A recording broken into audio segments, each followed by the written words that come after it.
Robin Roberts has spent decades being the calm center of America's mornings, the voice that reassures millions before the day even begins. But on one quiet Monday, her usual strength gave way to something far more fragile. The emotion in her eyes was not scripted, and the pain behind her words could not be hidden. This time, the heartbreak wasn't about headlines or breaking news. It was deeply personal, and what she shared left viewers wondering how much one person can endure before even optimism begins to crack. The morning that changed the tone of GMA. The morning of October 28th arrived like any other workday for Robin Roberts. Yet everything about it felt heavier. Before stepping onto the Good Morning America set, Robin recorded her customary morning message from her dressing room at ABC News. These messages, often filled with quiet encouragement and gentle reflection, had become a familiar ritual for viewers. But this time, her voice carried a tremor that immediately signaled something was wrong. Just days earlier, Robin had been in New Orleans attending a concert with her wife, Amber Lane, and her goddaughter. It was meant to be a joyful escape, a brief pause from the demands of live television. Instead, the weekend ended with devastating news. Her sister, Sally Ann Roberts, called to tell her that Eric Pollson, a close family friend and longtime colleague, had passed away after a battle with cancer. The timing was cruel. The call came just as Robin was preparing to return to work, forcing her to transition from private grief to public composure almost instantly. Eric Pollson was not just another name in the industry. He had been one of the most respected and recognizable news anchors in New Orleans, working for nearly 5 decades at CBS affiliate WWL-TV.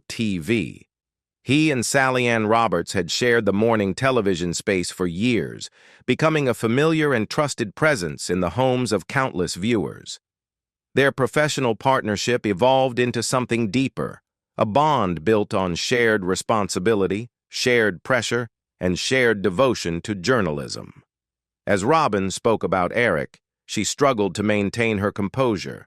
She described the shock of hearing the news and the heartbreak that rippled through her family, especially her sister. Sally Ann, who had worked side by side with Eric for years, was devastated. Robin acknowledged not only her sister's grief, but also the collective mourning of New Orleans, a city that had embraced Eric as one of its own.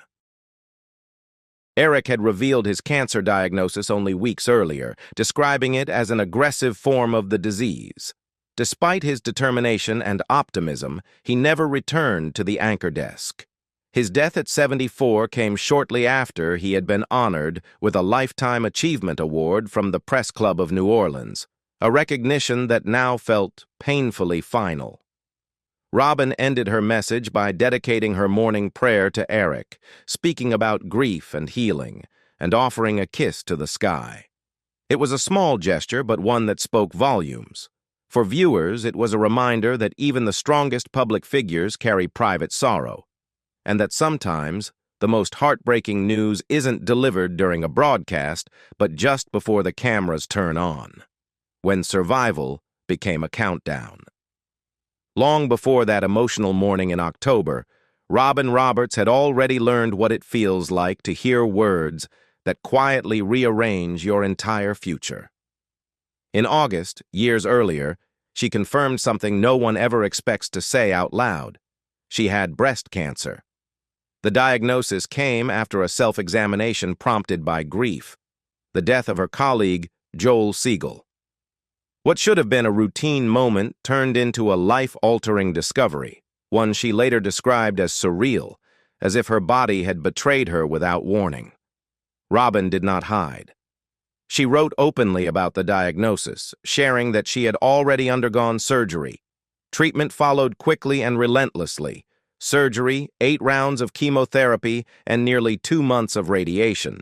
The physical toll was immense, but the emotional strain cut even deeper. She later admitted that during treatment she felt disconnected from herself, as though she were enduring the process on autopilot. Hair loss became one of the most painful reminders that cancer was taking control.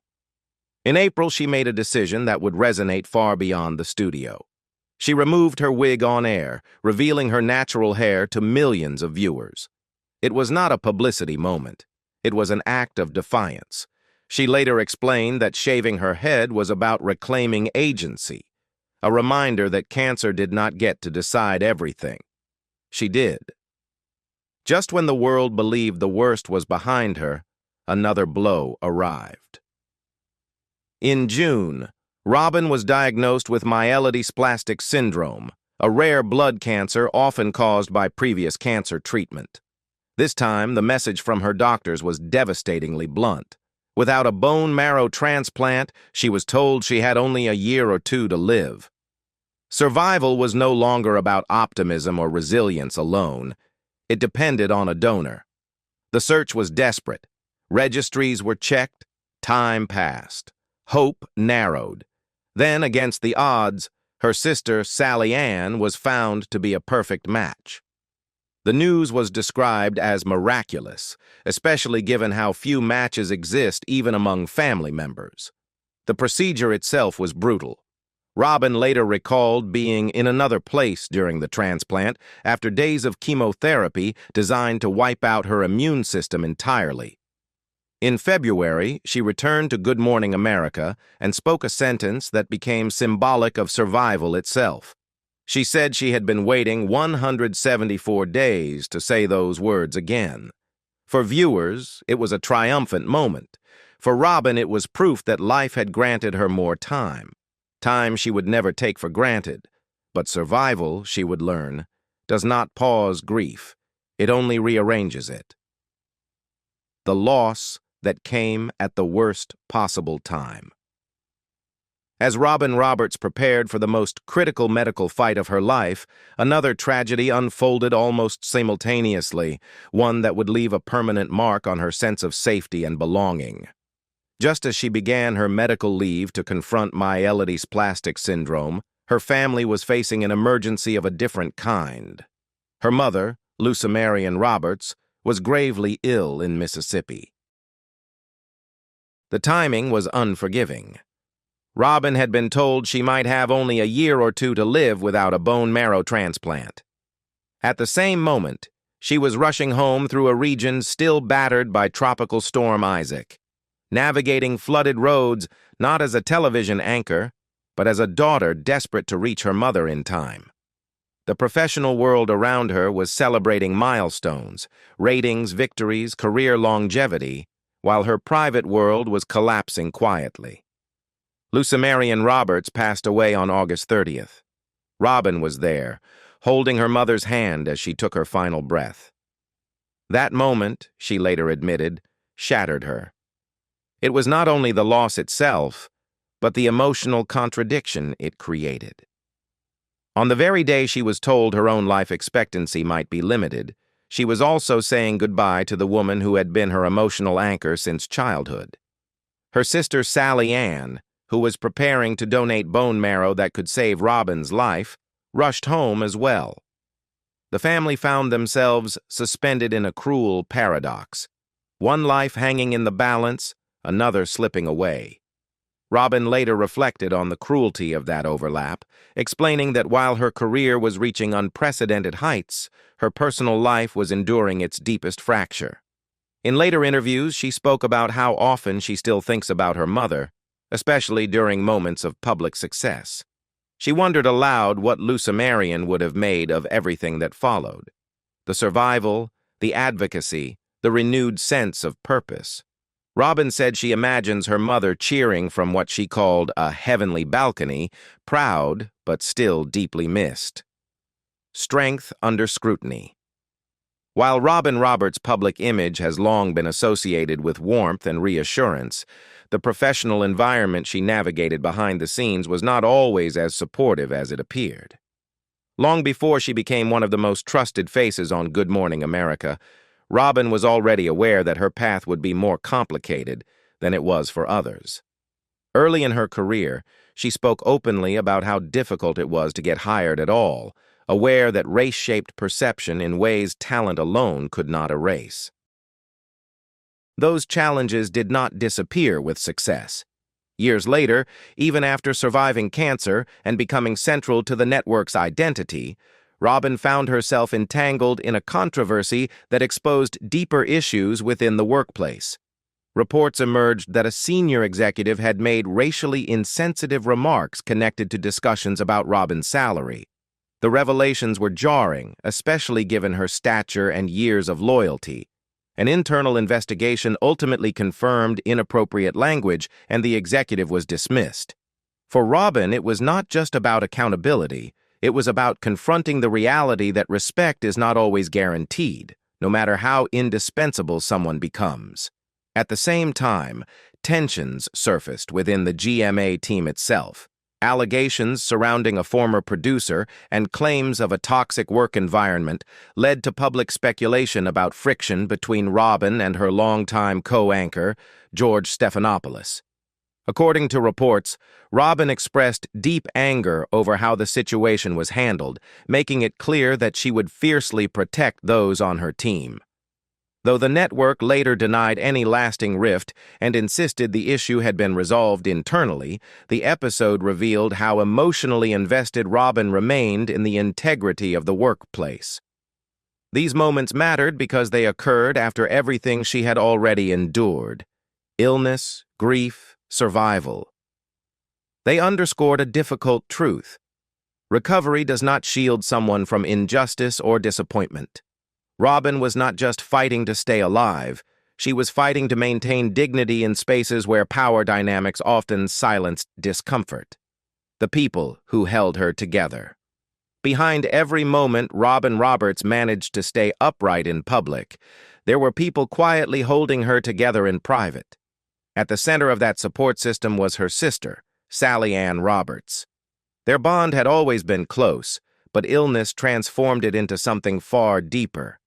When Robin faced myelodysplastic syndrome and was told her life depended on a bone marrow transplant, Sally Ann did not hesitate. Becoming the donor was not just a medical decision, it was an emotional surrender to fear, hope, and responsibility all at once. Sally Ann later described waiting for the donor results as unbearable, knowing that without a match, Robin's chances were slipping away. When she learned she was a perfect match, the relief was overwhelming. Yet even that miracle came with emotional complexity. Sally Ann was preparing to save her sister's life while simultaneously bracing herself for the loss of their mother. Few families are forced to carry both realities at the same time. Alongside Sally Ann stood Amber Lane, Robin's longtime partner and eventual wife.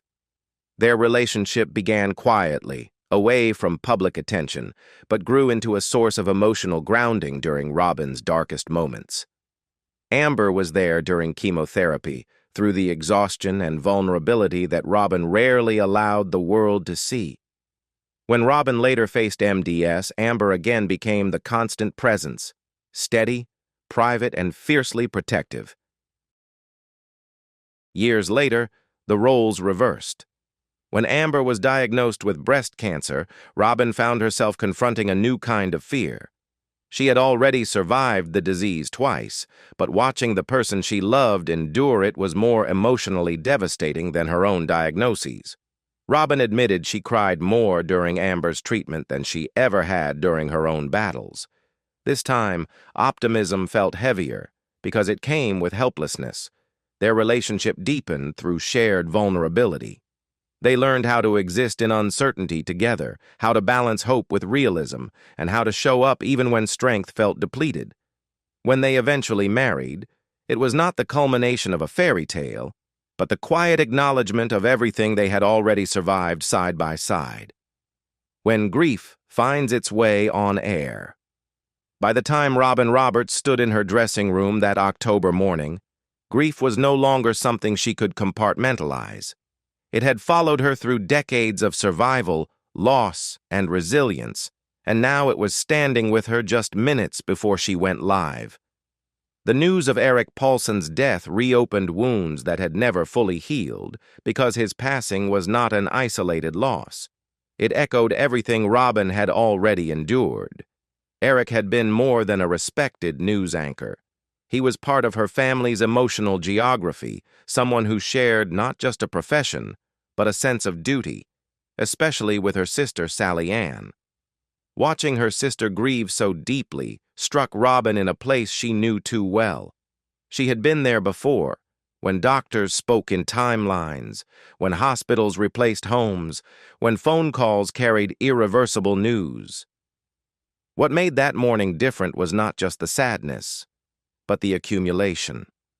Eric had died of cancer, the same disease that had nearly taken Robin's life and later threatened Amber's. It was impossible not to feel the weight of history pressing in. Cancer was no longer a chapter in her past. It was a recurring presence, a reminder that survival does not grant immunity from future loss. As she spoke about Eric, Robin's composure wavered. Her voice tightened. She paused. For someone who had mastered emotional control on live television, that pause said more than any prepared words could. She spoke of her sister's devastation, of Eric's family, and of a city mourning someone who had helped shape its mornings for generations. Then she did something rare. She let herself be visibly human. The dedication of her morning prayer to Eric was not a performance. It was a release. When she sent a kiss to the sky, it was the same gesture she had offered to her parents, to lost friends, to moments she never fully processed because the world expected her to keep going. That kiss carried decades of unspoken grief. For viewers, the moment felt alarming because it broke a pattern. Robin Roberts is often the one who reassures others through tragedy. This time, she was standing inside it. The question was no longer whether she could continue doing her job. She had proven that countless times. The real question was how much sorrow one person can hold while still being expected to lead others through the morning.